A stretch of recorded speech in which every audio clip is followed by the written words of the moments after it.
વડોદરામાં વિશ્વામિત્રી સુભાષનગર ખાતે પ્રેમ પ્રકરણ બાબતે થયેલા હુમલામાં 19 વર્ષીય આશાસ્પદ યુવાનનું કરુણ મોત થતાં પોલીસે આગળની કાર્યવાહી હાથ ધરી છે।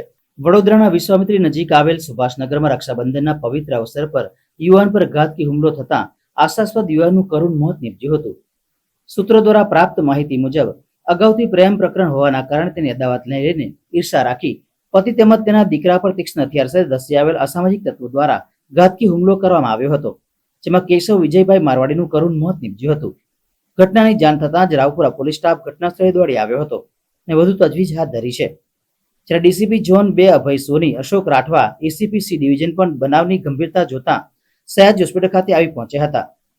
તીક્ષ્ણ હથિયાર સાથે આવેલા લોકો દ્વારા હુમલો કરાતા અનેક લોકો ઇજાગ્રસ્ત થતા તેમની સારવાર માટે વડોદરાની સયાજ હોસ્પિટલ ખાતે ખસેડાયા હતા, જે હાલ તેમની સારવાર કરવામાં આવી રહી છે। બનાવની ગંભીરતા જોઈને રાવપુરા પોલીસ દ્વારા આ મામલે વધુ તપાસ આરંભાઈ છે। આ બનાવમાં પોલીસ દ્વારા જણાવવામાં આવ્યું છે કે જે 3 લોકો સયાજ હોસ્પિટલમાં સારવાર માટે આવેલા છે તેઓ અપરાધી છે અને એક અપરાધી ફરાર છે। આ 3 આરોપી ઉપર પોલીસ દેખરેખ રાખી રહી છે। સારવાર થતાં તેમની અટક કરવામાં આવશે। એ 3 જ જણ હતા બનાવની અંદર અને જેટલામાં તો હું દોડીને આવતા લગીને તો આ લોકોએ બધા પેલા 15-20 જણા ત્રણ પર તૂટી પડ્યા એટલે ધડાધડ હથિયારનો વાર ચાલુ જ કરી દીધો।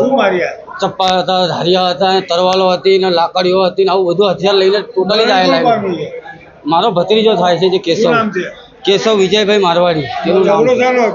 ઝઘડો આ કે તમને ના કીધું કે પેલો અનબનાવ બનેલો હતો પહેલા, તે બનાવના કારણે લેડીઝનો એ અનબનાવના કારણે આ પાછો મેટલ જાગૃત થયો છે અને આ વ્યક્તિ ઘડી વારંવાર ઘરની આંગણે આવી, સત્યમ નામ છે, અમારી ઘરની નજીક જ રહે છે અને અમારે એ જ છે।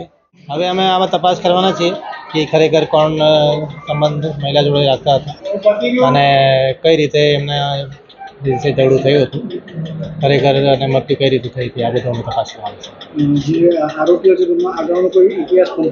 હા, અત્યારે અમારે ચેક કરવાનું છે અગાઉનો જે પણ અત્યારે હાલ તો કોઈ જાણવા મળ્યું નથી।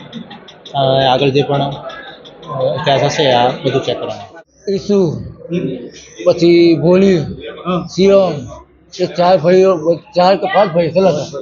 ભોજભાઈ પોલી હતા, 5 ભાઈ લોકો હતા। લોકો એ મારા ભાઈની વાઈફ છે ને એના તો પહેલાં અફર હતું એનું, તે બધું છોડી દીધું છે। હવે ઘર સંસાર બને પહેલાં એ બધાએ ફાંસો ખાધો હોય એના લીધે એ છોકરા તો ફાંસો ખાધો એ મરતી બચવાનું અને નાના છોકરા છે તો હજી એ જપતો નહીં સાહેબ।